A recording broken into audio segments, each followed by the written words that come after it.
Hello everyone, this is the Cursing Seamstress. Today I'm doing a pattern review for McCalls 7757.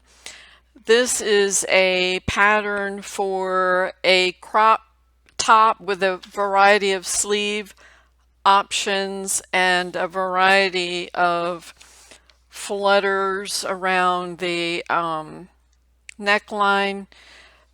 And I didn't do the top, I made the pants.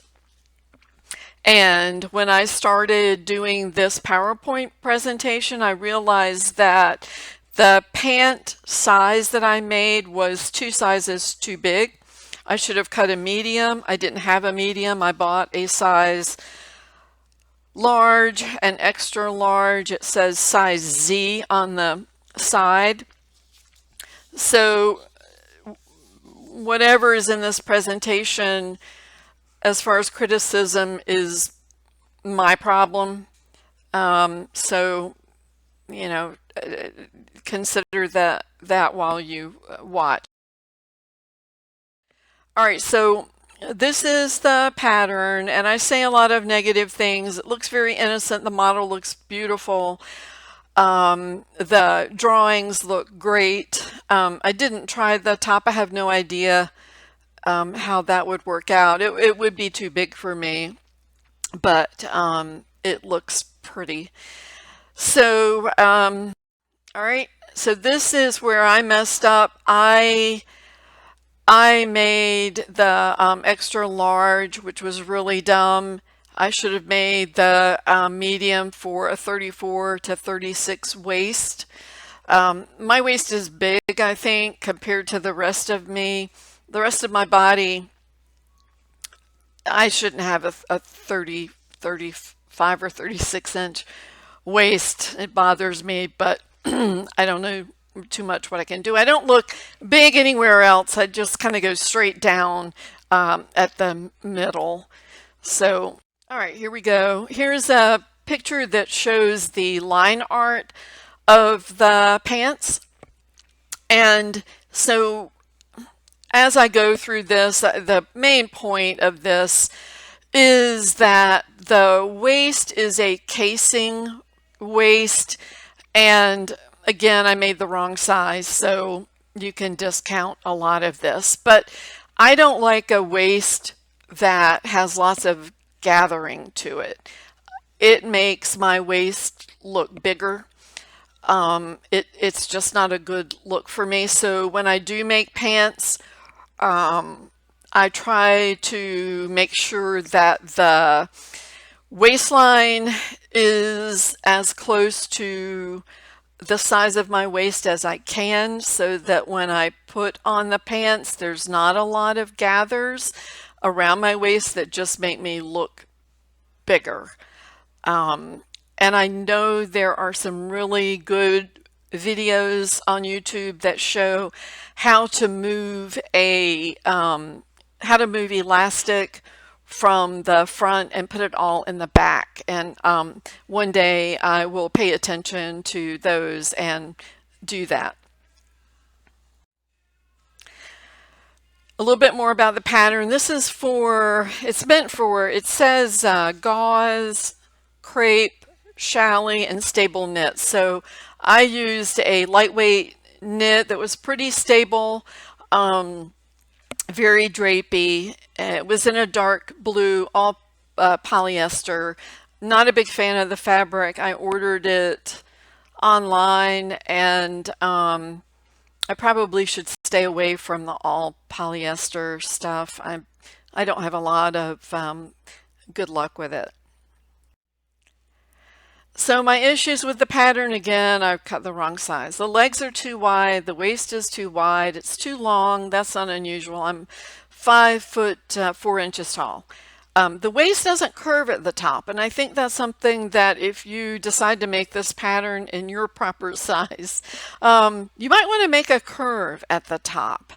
And I'll tell you how I did that in just a second. So again, I don't like a casing at the waist. I prefer sewing the elastic to the waistline. It just works so much better. It's easy to do. It allows you to baste it first to make sure that the waist, the elastic is the right size, and so I really like doing it that way. This is a measurement of the hem of the pants. It's at the very bottom of one leg. It measures a little bit over 19 inches wide. That's pretty wide. Again, it's the wrong size, but these are wide pants. This just shows you, and this would go for any size, this pattern is extremely straight cut, angular. So there are no curves to it except the crotch line, which is over to the left of the photo. The waist is straight across. Both the sides are straight down. I should have put a better picture that showed the inner leg because it's absolutely straight too. And I mean, they're palazzo pants. Maybe that's the way they should be cut, but I still say that the waistline should have a bit of a curve to it from the upper part of the hip up to the top. All right, so I had sewed everything together, the inner legs, the crotch, and the outer legs, and I did a basting of the elastic in, and it was just so gathered. The waist looked like a little kid's waistline, you know, that looks okay when it gathers a whole bunch, especially for little girls. But yeah, it looked horrible. So I took the pants. I had to cut the sides down, the outer sides down by 3 inches on each outer leg side. That meant cutting off the pockets. So I cut 3 inches off. I just got my cutting mat and my rotary blade and my other long ruler and just cut it off. And then I got out my French curve ruler. I went down on the outside part of the waist on both sides, went down about 7.5 inches, got the kind of curve that I wanted, traced it on there, and then curved it, which gave a curve at the waist and also cut down more of the width of the waist. So the waist is fine, the pants fit fine, they don't look good, they're horrible. I can only blame so much on the pattern because I cut the wrong size, but anyway, this is what a stitched down waist looks like. And again, this is that curve that I put in there, which I think is needed if you decide to make the pants.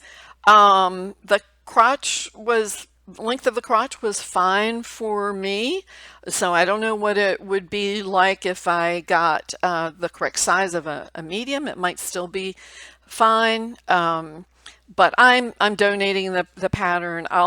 It's too big, of course, and I'll never make it again.